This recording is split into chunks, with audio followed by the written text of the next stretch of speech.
Top 500 most repeated question in SSC exam के इस video में आपका स्वागत है। फ्रेंड्स, इस वीडियो में एसएससी में बार बार पूछे जाने वाले क्वेश्चंस को डिस्कस करेंगे। तो जिन लोगों ने अभी तक चैनल को सब्सक्राइब नहीं किया, प्लीज़ चैनल को लाइक, शेयर एंड सब्सक्राइब जरूर करें। आज हम लोग पढ़ेंगे वीडियो नंबर 4। आज का पहला क्वेश्चन है, article 1 of the constitution of India declares India that is Bharat shall be A union of state. भारतीय संविधान का अनुच्छेद 1 भारत को अर्थात भारतवर्ष को राज्यों का संघ घोषित करता है। अनुच्छेद 1 में कहा गया है कि India that is Bharat shall be A union of state. Bharat राज्यों का संघ है। यह सवाल 6 बार से अधिक बार रिपीट किया जा चुका है, तो इसका ध्यान रखिएगा। नेक्स्ट क्वेश्चन है, विच article of Indian constitution notes that no citizen of India shall be discriminated against on the basis of religion, race, caste, sex और place of birth। भारतीय संविधान का कौन सा अनुच्छेद यह कहता है कि भारत के किसी भी नागरिक के साथ धर्म, नस्ल, जाति, लिंग या जन्म स्थान के आधार पर भेदभाव नहीं किया जाएगा? तो यह है हमारे संविधान के अनुच्छेद 15 के अनुसार। अनुच्छेद 15 में सबको समानता का अधिकार दिया गया है। समानता का अधिकार दिया गया है। राज्य के किसी भी नागरिक को इन आधार पर भेदभाव करने से रोक किया गया है। जो आधार दिए गए हैं धर्म, नस्ल, जाति, लिंग या जन्म के आधार पर। ठीक है। नेक्स्ट क्वेश्चन है, विच article of the Indian constitution guarantees the protection of life and personal liberty. भारतीय संविधान का कौन सा अनुच्छेद जीवन और व्यक्तिगत स्वतंत्रता की सुरक्षा की गारंटी देता है? व्यक्तिगत स्वतंत्रता यह प्रत्येक नागरिक के जीवन और उनके व्यक्तिगत स्वतंत्रता की गारंटी देता है। आर्टिकल 21 के आधार पर इसे राइट टू प्राइवेसी भी कहा जाता है। राइट टू प्राइवेसी भी कहा जाता है। निजता का अधिकार आर्टिकल 21 में शामिल है। निजता का अधिकार। नेक्स्ट क्वेश्चन है, the parliament has powers to amend the provision of the constitution of India. Which article of the constitution confer this power on the parliament. भारतीय संविधान में संशोधन करने की शक्ति संसद को है। संविधान का कौन सा अनुच्छेद यह शक्ति संसद को प्रदान करता है? तो आसान सा सवाल है, लेकिन यह कई बार रिपीट हो चुका है। आर्टिकल 368। आर्टिकल 368 में संविधान में बदलाव यानी संशोधन करने का अधिकार संसद को देता है। संसद को विशेष बहुमत के द्वारा विशेष बहुमत की आवश्यकता होती है। यह अनुच्छेद संविधान को समय और परिस्थिति के अनुसार लचीला बनाता है। संविधान में जो संशोधन होते हैं वह कई तरीकों से होते हैं। इन सभी का वर्णन आर्टिकल 368 में है। नेक्स्ट है, by which constitutional amendment political defection were banned. किस संविधान संशोधन के द्वारा राजनीतिक दल बदल पर प्रतिबंध लगाया गया है? दल बदल पर रोक। 52वें संविधान संशोधन 1985 के द्वारा यदि कोई सांसद या विधायक पार्टी बदलता है तो उसे अयोग्य ठहराया जा सकता है। उसे अयोग्य ठहराया जा सकता है। कब? पार्टी बदलने पर। पार्टी बदलने पर। इसका उद्देश्य राजनीति में स्थिरता और अनुशासन लाना था। तो याद रखिएगा, दल बदल पर रोक आर्टिकल 52, अमेंडमेंट 52 और year 1985। In which amendment of the constitution was the voting age reduced from 21 to 18 years. यह सभी क्वेश्चन है वह इंपॉर्टेंट है, इसको जरूर याद रखिएगा। जरूरी नहीं कि यह एसएससी में भी पूछा जाए, बहुत सारे एग्जाम में यही बेसिक क्वेश्चन है जो कि पूछे जाते हैं। तो जिन लोगों ने अभी तक वीडियो को लाइक और सब्सक्राइब नहीं किया, प्लीज़ वीडियो को लाइक, शेयर और सब्सक्राइब कीजिए। तो भारतीय संविधान के किस संशोधन में मतदान की आयु 21 वर्ष से घटाकर 18 वर्ष कर दी गई? काफ़ी इंपॉर्टेंट सवाल है। 21 वर्ष से 18 वर्ष कर दी गई। यह 61वें संविधान संशोधन, 61वें संविधान संशोधन जो कि 1989 में 1989 में लागू किया गया था, जिसके तहत युवाओं को लोकतांत्रिक प्रक्रिया में भागीदार बनाने के लिए मतदान की आयु 21 से घटाकर 18 वर्ष कर दी गई। Constitution amendment act 2002 provided for free and compulsory elementary education, right to education to all children, article 21A part 3। संविधान संशोधन अधिनियम 2002 ने सभी बच्चों को निःशुल्क और अनिवार्य शिक्षा, आर्टिकल 21A भाग 3 का अधिकार प्रदान किया। यह किस संविधान संशोधन के द्वारा दिया गया? बहुत सारे इन्फॉर्मेशन है इस क्वेश्चन में, तो इसको ध्यान रखिएगा। अनुच्छेद 21A के तहत, अनुच्छेद 21A 21A के तहत 6 से 14 वर्ष के बच्चों को, 6 से 14 वर्ष के बच्चों को निःशुल्क शिक्षा का अधिकार, निःशुल्क और अनिवार्य शिक्षा का अधिकार, अनिवार्य शिक्षा का अधिकार प्रदान किया गया, जो कि मौलिक अधिकारों में इसे शामिल किया गया था। और यह कब हुआ था? 86वां संविधान संशोधन 2002 में। तो यह भी काफ़ी इंपॉर्टेंट क्वेश्चन है। 86वां संविधान संशोधन 2002 में 6 से 14 वर्ष के बच्चों को निःशुल्क और अनिवार्य शिक्षा प्रदान की गई। The constitution of India contains 12 schedules. भारतीय संविधान में 12 अनुसूचियां हैं। बिल्कुल सही है, हमारे संविधान में 12 अनुसूचियां हैं जो कि विभिन्न विषयों को वर्गीकृत करता है। पहले जब संविधान बना था उस समय संविधान में 8 अनुसूची थी, संविधान में 8 अनुसूची थी। बाद में इसका संशोधन करके अभी वर्तमान में 12 अनुसूची है, वर्तमान में 12 अनुसूची है। क्लियर है? Which schedule of Indian Constitution has provision relating to disqualification of member of parliament on the ground of defection, anti-defection law? अभी अभी हम लोगों ने पढ़ा भारतीय संविधान की कौन सी अनुसूची दल बदल के आधार पर सांसदों के अयोग्यता से संबंधित प्रावधान रखती है। तो दल बदल कानून जो कि 10वें शेड्यूल में है, 10वीं अनुसूची में 52वें संविधान संशोधन के द्वारा जो कि 1985 में हुआ था, तो दल बदल पर रोक लगाया गया, जिसके अंतर्गत यदि कोई सांसद विधायक अपना पार्टी छोड़ता है तो वह अयोग्य साबित हो सकता है। ठीक है? Under which article president of India can proclaim financial emergency? Bharat के राष्ट्रपति किस अनुच्छेद के अंतर्गत वित्तीय आपातकाल की घोषणा कर सकते हैं? वित्तीय आपातकाल हमारे संविधान के आर्टिकल 360 अनुच्छेद 360 के तहत लागू किया जा सकता है। इसका प्रयोग कब किया जाएगा? इसका प्रयोग तब किया जाएगा जब वित्तीय अस्थिरता की स्थिति हो। वित्तीय अस्थिरता के समय इसे लागू किया जा सकता है। वित्तीय आपातकाल लागू होने पर केंद्र सरकार को राज्यों पर अधिक नियंत्रण मिल जाता है। ठीक है? Production function explain the relationship between initial inputs and ultimate output. उत्पादन फलन प्रारंभिक निवेश और अंतिम उत्पादन के बीच संबंध को स्पष्ट करता है। उत्पादन फलन यानी इनपुट, इनपुट जो है, इनपुट में क्या आएगा? श्रम, पूंजी, संसाधन इत्यादि।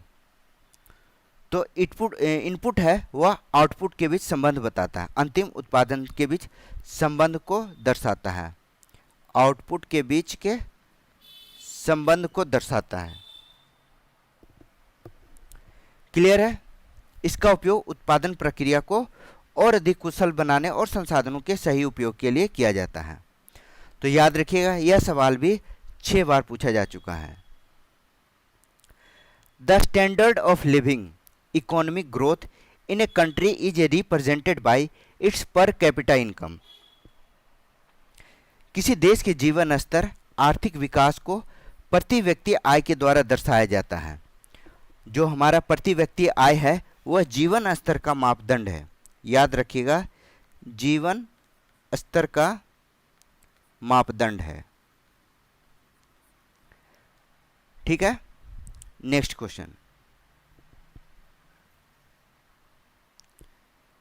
The aggregate value of goods and service produced in an economy can be calculated by three methods: income method, expenditure method and product value added method. किसी अर्थव्यवस्था में उत्पादित वस्तुओं और सेवाओं का कुल मूल्य तीन विधियों से गणना किया जा सकता है। पहला है आय विधि, व्यय विधि और उत्पाद मूल्य संवर्धन विधि। तो यह तीन तरीकों से निकालने, ये वस्तुओं और सेवाओं को कुल तीन विधियों से गणना की जा सकती है। यह तीनों विधियां जीडीपी के गणना में उपयोग की जाती है, क्लियर है। अगला सवाल, bank rate is the rate of interest at which commercial bank borrow money from RBI. Bank दर वह ब्याज दर है जिस पर वाणिज्यिक बैंक आरबीआई से ऋण लेता है। ठीक है, वाणिज्यिक बैंक आरबीआई से ऋण लेते हैं। बैंक दर में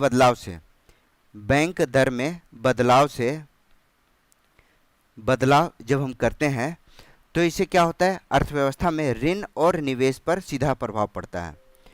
अर्थव्यवस्था में ऋण और निवेश पे सीधा प्रभाव पड़ता है।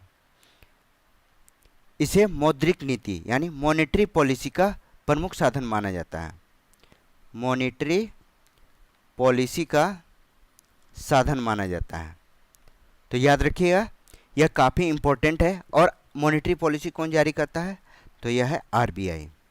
आरबीआई मॉनेटरी पॉलिसी का निर्धारण करता है। Reserve bank of India was nationalise इन 1949। भारतीय रिजर्व बैंक का राष्ट्रीयकरण 1949 में हुआ था। बहुत ही इम्पोर्टेंट सवाल है।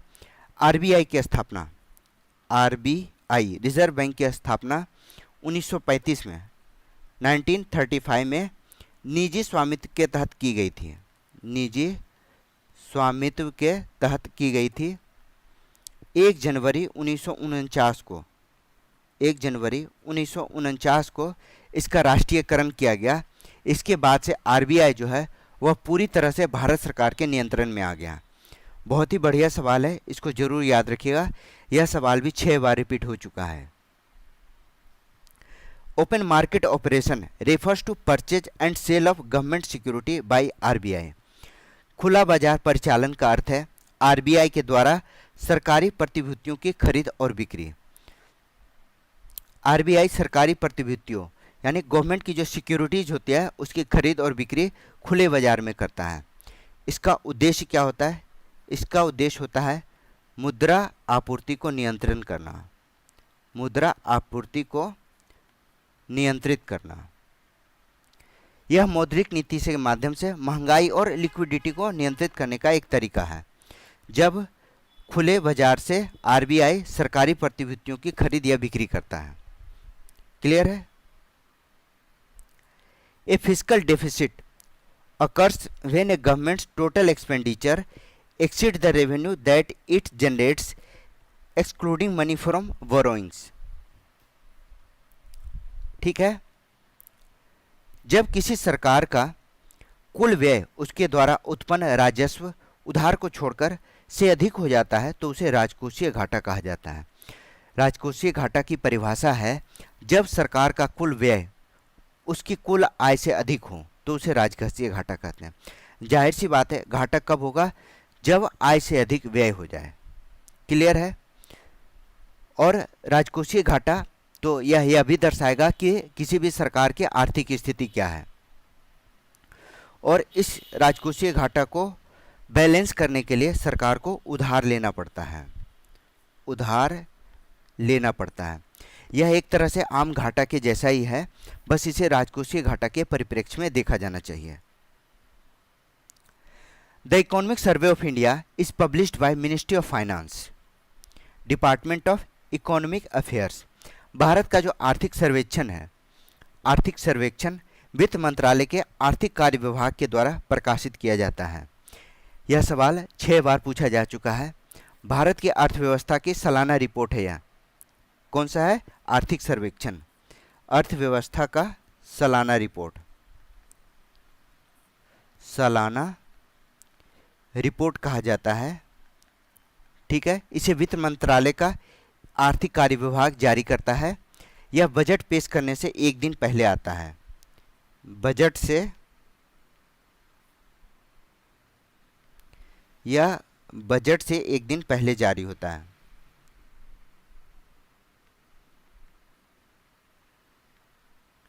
बजट से एक दिन पहले जारी होता है। क्लियर है? अगला सवाल, what type of unemployment is generally found in agriculture sector of India. Bharat के कृषि क्षेत्र में आमतौर पर किस प्रकार की बेरोजगारी पाई जाती है? तो भारत का जो कृषि क्षेत्र है उसमें डिसगाइज अनएम्प्लॉयमेंट यानी छिपी हुई बेरोजगारी पाई जाती है। छिपी हुई बेरोजगारी मुख्य रूप से कृषि क्षेत्र में पाई जाती है, क्योंकि इसमें काम करने वाले की संख्या आवश्यकता से अधिक होती है। ठीक है, और अतिरिक्त श्रम हटाने पर, मतलब इसमें जो काम करने वाले श्रमिक होते हैं उसकी आवश्यकता अधिक होती है और उसे हटा देने पर भी उत्पादन वही का वही रहता है। इसी कारण से इसे डिसगाइज अनएम्प्लॉयमेंट कहा जाता है। The sun hits the earth through radiation. सूर्य पृथ्वी को विकिरण के माध्यम से गर्म करता है। सूर्य पृथ्वी को विकिरण यानी रेडिएशन के माध्यम से गर्म करता है। रेडिएशन के माध्यम से सूर्य से आने वाले ऊष्मा और प्रकाश ऊर्जा विद्युत चुंबकीय तरंग के रूप में होती है। विद्युत चुंबकीय तरंग के रूप में होती है। यह ऊर्जा वायुमंडल से सीधे पृथ्वी के सतह पर पहुंचती है। तो यह सवाल भी 6 बार रिपीट किया जा चुका है। The radio active element which is commonly used in nuclear plants for producing electricity by nuclear fission is uranium। नाभिकीय विखंडन के द्वारा बिजली उत्पादन हेतु परमाणु संयंत्रों में प्रचलित रेडियोधर्मी तत्व यूरेनियम है। तो जैसा कि आप लोग को पता होगा कि परमाणु संयंत्रों में यूरेनियम का प्रयोग किया जाता है। यूरेनियम 235 यह एक प्रमुख ईंधन है जो कि न्यूक्लियर रिएक्टर में प्रयोग किया जाता है। क्यों? क्योंकि यह आसानी से यह विखंडित हो जाता है। ठीक है, और विखंडित से उत्पन्न ऊष्मा को टरबाइन चलाकर बिजली में बदला जाता है। ठीक है, aqua regia is a 1:3 mixture by volume of concentrated nitric acid and conc hydrochloric acid. Aqua regia सांद्र नाइट्रिक अम्ल और सांद्र हाइड्रोक्लोरिक अम्ल का 1:3 अनुपात वाला मिश्रण है। कई बार पूछा गया है एक्वारेजिया के बारे में, तो यह तो क्वेश्चन में ही लिखा हुआ है कि यह सांद्र नाइट्रिक अम्ल और सांद्र हाइड्रोक्लोरिक अम्ल इन दोनों का 1:3 के अनुपात का मिश्रण होता है। यह इतना ताकतवर होता है कि सोना और प्लेटिनम जैसी धातु को घोल सकता है। ठीक है, इसको लैटिन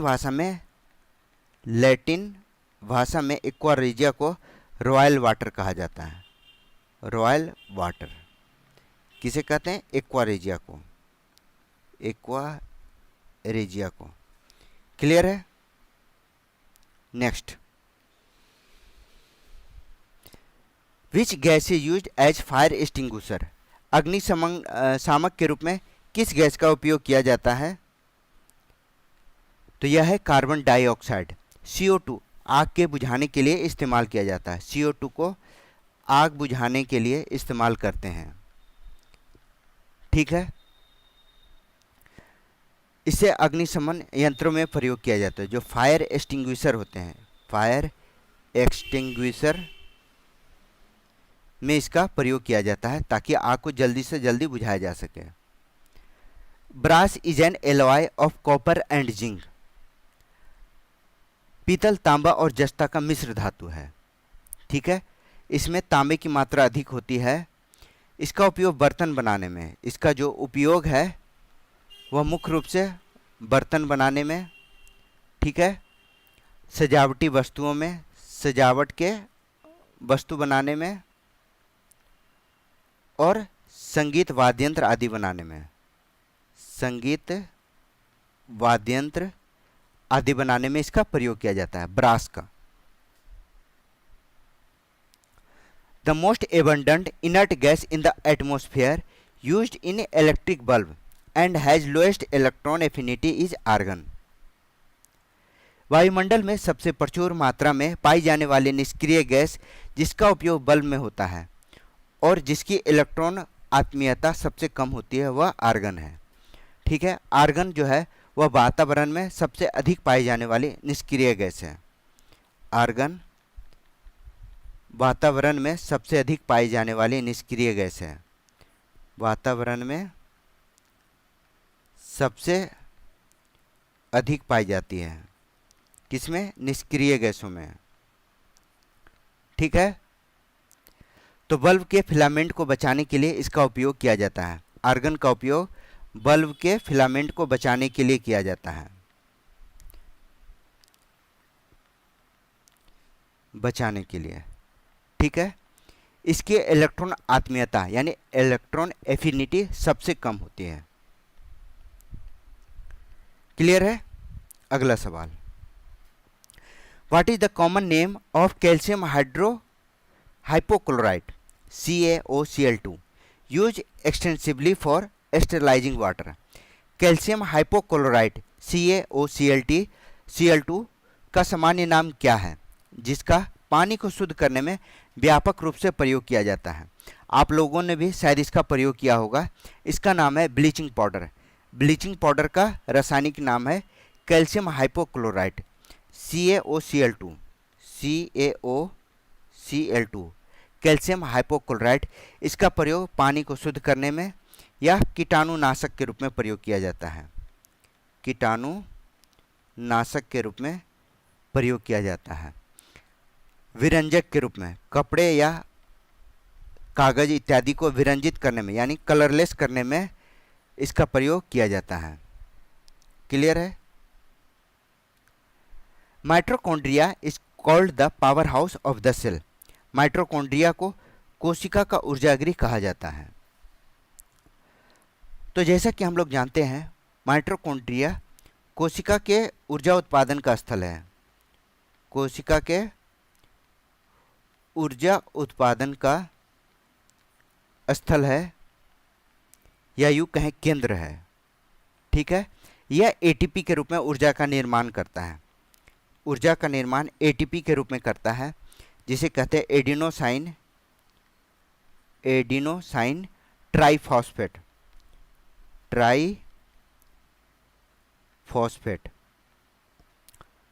ठीक है, इसे power house of the cell कहा जाता है।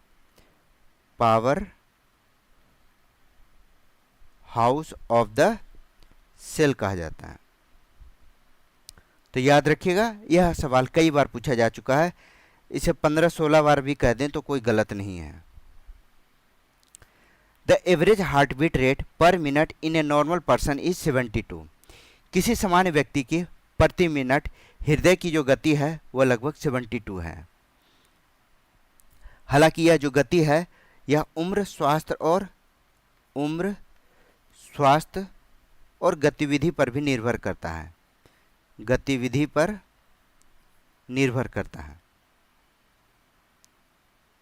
नेक्स्ट क्वेश्चन है, the longest bone in the human body is femur. मानव शरीर की सबसे लंबी जो हड्डी होती है वह जांघ की हड्डी होती है, जिसे फीमर कहा जाता है। यह हमारे शरीर के भार को सहारा देता है। भार को सहारा देता है कौन? फीमर। यह सबसे लंबी भी होती है और सबसे मजबूत भी होती है। अगला सवाल, which one of the endocrine glands is known as the master glands? कौन सी अंतःस्रावी ग्रंथि को मास्टर ग्रंथि कहा जाता है? तो मास्टर ग्रंथि के रूप में पिट्यूटरी ग्लैंड को जाना जाता है, हिंदी में पीयूष ग्रंथि, क्योंकि जो पिट्यूटरी ग्लैंड है वह शरीर की अन्य ग्रंथियों को नियंत्रित करता है, शरीर की अन्य ग्रंथि को नियंत्रित करता है। ठीक है, यह हार्मोन स्रावित करता है जो कि वृद्धि और प्रजनन को नियंत्रित करता है। मास्टर ग्लैंड कहा जाता है पिट्यूटरी ग्लैंड को, मास्टर ग्लैंड। अगला सवाल है, who discover the blood groups? रक्त समूहों की खोज किसने की थी? तो रक्त समूहों की खोज की थी कार्ल लैंडस्टीनर। लैंडस्टीनर ने 1901 में ए बी और ओ रक्त समूहों की खोज की, जिससे कि ब्लड ट्रांसफ्यूजन, जो ब्लड का स्थानांतरण है, ब्लड ट्रांसफ्यूजन, वह आसान हो गया, सुरक्षित हो गया। इसके लिए कार्ल लैंडस्टीनर को 1930 में नोबेल पुरस्कार से सम्मानित किया गया था, नोबेल प्राइज से सम्मानित किया गया था। क्लियर है? Which is the most populous state according to the 2011 census? 2011 की जनगणना के अनुसार सबसे अधिक जनसंख्या वाला राज्य कौन सा है? ऑब्वियस है उत्तर प्रदेश, जिसकी जनसंख्या लगभग 20 करोड़ से अधिक है, 20 करोड़ प्लस है इसकी जनसंख्या। भारत का सबसे बड़ा राज्य है जनसंख्या के आधार पर। The school of Indian art developed during the Kushan period which is also known as the Greek Roman Buddhist art is the Gandhara art school. Kushan काल में विकसित भारतीय कला विद्यालय, कला का विद्यालय है जिसे ग्रीक रोमन बौद्ध कला कहा जाता है। यह गांधार कला विद्यालय है। जो गांधार कला विद्यालय, इसका सर्वाधिक विकास कुषाण काल में हुआ है, कुषाण काल में हुआ। जैसा कि क्वेश्चन में ही लिखा हुआ है, यह ग्रीक रोमन बौद्ध कला का मिश्रण था। इसमें बुद्ध की मूर्तियां ग्रीक शैली में बनाई गई। जो बुद्ध की मूर्ति है वह ग्रीक शैली में बनाई गई, ग्रीक शैली में बनाई गई। हमारे टेलीग्राम को जरूर ज्वाइन कीजिएगा examiner_1 पे। What was the capital of Pallava dynasty? Pallava वंश की राजधानी क्या थी? पल्लव, यह जो वंश है वह तमिलनाडु में है, तमिलनाडु में है। इसकी राजधानी कांचीपुरम है। कांचीपुरम जो कि दक्षिण भारतीय कला और संस्कृति का महत्वपूर्ण केंद्र रहा है। इवन जो पल्लव वंश है वह कला और संस्कृति के लिए काफ़ी जानी जाती थी। The Panch Rath of Mahabalipuram was built during the reign of Pallava. Mahabalipuram के 5 रथों का निर्माण पल्लवों के शासनकाल में हुआ था। हमने पहले ही बताया था कि जो पल्लव जो है वह अपने समृद्ध संस्कृति और कला के लिए जाने जाते हैं। जो पंचरथ महाबलीपुरम है यह एक प्रसिद्ध शिल्प कला का उदाहरण है। जो महाबलीपुरम के मंदिर है इसका निर्माण किसने कराया था? तो इसका निर्माण नरसिंह वर्मन प्रथम ने कराया था, नरसिंह वर्मन प्रथम ने कराया था। महाबलीपुरम के मंदिरों का खासियत क्या है? तो यह एक कास्म है, यानी यह रथ के आकार के पत्थर को काट के बनाया गया है। रथ के आकार पत्थर काटकर बनाया गया, ठीक है। इसकी जो आकृति है वह एक कास्म है। Razia Begum was the first and only Muslim women to ever sit on the throne of Delhi. Razia Begum Delhi की गद्दी पर बैठने वाली पहली और एकमात्र मुस्लिम महिला थी, ठीक है। रजिया बेगम का कार्यकाल था 1236 से लेकर 1240 के बीच और यह इल्तुतमिश की बेटी थी, इल्तुतमिश की बेटी थी। क्लियर है? During Akbar's reign the Mahabharata was translated into Persian and is known as Razmnama. Akbar के शासनकाल में महाभारत का फारसी अनुवाद हुआ और जिसका नाम रज़्मनामा रखा गया। रज़्मनामा का शाब्दिक अर्थ होता है युद्ध का ग्रंथ, युद्ध का ग्रंथ, ठीक है। और यह जो अनुवाद किया गया था वह अकबर के विद्वानों को द्वारा किया गया था, तो याद रखिएगा। Jahangir married Mehrunnisa whom he gave the title of नूर जहां, light of the world. Jahangir ने मेहरुनिसा से विवाह किया और उन्हें नूर जहां यानी दुनिया की रोशनी की उपाधि दी थी।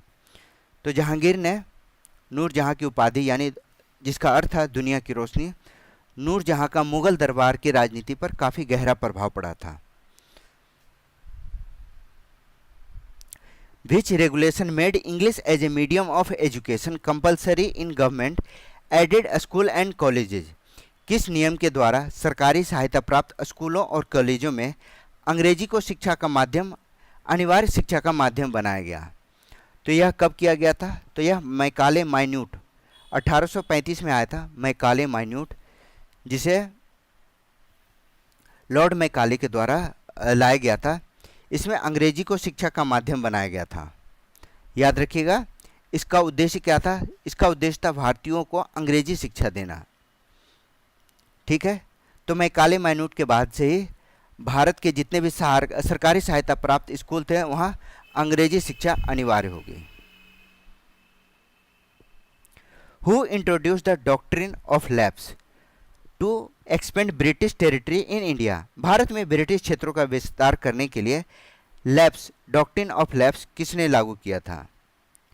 काफ़ी महत्वपूर्ण रहा था लॉर्ड डलहौजी के द्वारा। लॉर्ड डलहौजी ने 1848 ईस्वी में डॉक्ट्रिन ऑफ लैप्स लागू किया था, जिसे हिंदी में व्यक्तिगत का सिद्धांत कहते हैं, ठीक है। इसके तहत बिना उत्तराधिकारी वाले राज्यों को ब्रिटिश साम्राज्य में मिला लेना था। इसमें से झांसी, सतारा ऐसे राज्य थे जिसे कई रियासतों को इस नीति से कब्जाया गया। यानी झांसी और सतारा के अलावा और भी कई रियासतें थे जो कि डॉक्ट्रिन ऑफ लैप्स के अंतर्गत उन्हें ब्रिटिश साम्राज्य में मिला लिया गया था। Who was the founder of Arya Samaj? Arya समाज के संस्थापक कौन थे?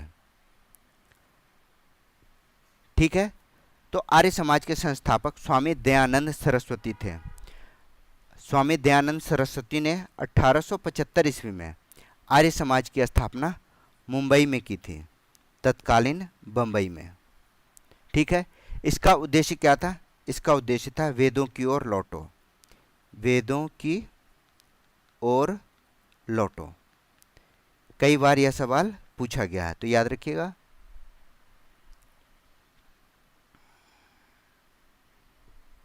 The first session of the Indian National Congress was held at Bombay, now Mumbai, in 1885। पहला अधिवेशन भारतीय राष्ट्रीय कांग्रेस का पहला अधिवेशन 1885 में बम्बई में हुआ था, गोकुलदास संस्कृत तेजपाल भवन में। इसकी जो अध्यक्षता थी वह A.O. ह्यूम के द्वारा की गई थी। A.O. ह्यूम के द्वारा की गई थी, ठीक है। नहीं, A.O. ह्यूम के प्रयास से W.C. बनर्जी ने की थी इसकी अध्यक्षता। जो पहली अध्यक्षता थी वह W.C. बनर्जी के द्वारा की गई थी। Who was the first women president of Indian National Congress? भारतीय राष्ट्रीय कांग्रेस की पहली महिला अध्यक्ष कौन थी? तो यह थी एनी बेसेंट। एनी बेसेंट जो कि 1917 में कांग्रेस की अध्यक्ष बनी थी, ठीक है। यह थियोसॉफिकल सोसाइटी से जुड़ी थी और इन्होंने होम रूल का भी नेतृत्व किया था, होम रूल का नेतृत्व किया था, याद रखिएगा। Which leader of India's freedom movement was called the grand old man of India? Bharat के स्वतंत्रता आंदोलन के किस नेता को भारत का बूढ़ा शेर कहा गया है? आसान सा सवाल है। दादा भाई नेहरू जी। दादा भाई नेहरू जी को grand old man of India कहा जाता था। इन्होंने अपना प्रसिद्ध ड्रेन ऑफ वेल्थ सिद्धांत प्रस्तुत किया था। ठीक है, क्लियर है। Next question, who was the founder of servant of India society in 1905? Servant of India society के संस्थापक कौन थे? तो यह थे गोपाल कृष्ण गोखले। गोपाल कृष्ण गोखले ने 1905 ईस्वी में सर्वेंट्स ऑफ इंडिया सोसाइटी की स्थापना पुणे में की थी। इसका उद्देश्य क्या था? सामाजिक और राजनीतिक सुधार लाना। सामाजिक और राजनीतिक सुधार लाना। Who was regarded by Gandhi ji as his political guru? Gandhi जी ने किसे अपना राजनीतिक गुरु माना था? तो यह आसान से सवाल है। गोपाल कृष्ण गोखले, जिन्हें गांधी जी ने अपना राजनीतिक गुरु माना था। गांधी जी के प्रारंभिक जो राजनीतिक विचार थे वह गोपाल कृष्ण गोखले से काफ़ी प्रभावित थे। Which party was established by Subhash Chandra Bose after the came out of Indian National Congress? Subhash Chandra Bose ने भारतीय राष्ट्रीय कांग्रेस से बाहर आने के बाद कौन सी पार्टी बनाई थी? काफ़ी चर्चा में रहा था फॉरवर्ड ब्लॉक। सुभाष चंद्र बोस ने फॉरवर्ड ब्लॉक की स्थापना 1939 में की थी, जिसका उद्देश्य भारत के जो स्वतंत्रता आंदोलन है उसको आक्रामक बनाना था। ठीक है। In which year did the Indian National Congress party split referred as Surat split take place? भारतीय राष्ट्रीय कांग्रेस का सूरत विभाजन किस वर्ष हुआ था? तो सूरत विभाजन 1907 में हुआ था, जिसमें गरम दल और नरम दल कांग्रेस दो दलों में विभाजित हो गया था। ठीक है। अगला सवाल, Kumbh Mela take place every third year at one of 4 places by rotation, name these places. Kumbh Mela हर तीसरे वर्ष 4 स्थानों में किसी एक स्थान पर होता है। इन स्थानों के नाम बताइए। तो इसके नाम है हरिद्वार, प्रयागराज जिसे इलाहाबाद कहते हैं, एक है नासिक एंड है उज्जैन। ठीक है। इन 4 जगहों पर कुंभ मेला का आयोजन किया जाता है। यह भारत का सबसे बड़ा धार्मिक उत्सव के रूप में मनाया जाता है। Sattriya nritya recognise as a classical dance form of India by the Sangeet Natak Akademi only in 2000 originated from Assam. Sattriya नृत्य, जिसे सन 2000 में संगीत नाटक अकादमी ने भारतीय शास्त्रीय नृत्य के रूप में मान्यता दी और यह असम से उत्पन्न हुआ। तो याद रखिएगा, सत्रिया नृत्य असम का पारंपरिक शास्त्रीय नृत्य है। पारंपरिक शास्त्रीय नृत्य है। कहाँ का? असम का। ठीक है। इसकी उत्पत्ति जो हुई थी असम के वैष्णव संत, इसकी जो उत्पत्ति जो हुई है वह वैष्णव संत हैं असम के। उनका नाम है श्रीमंत शंकरदेव। श्रीमंत शंकरदेव के द्वारा की गई थी। तो यह इंपॉर्टेंट सवाल है, कई बार पूछा जा चुका है।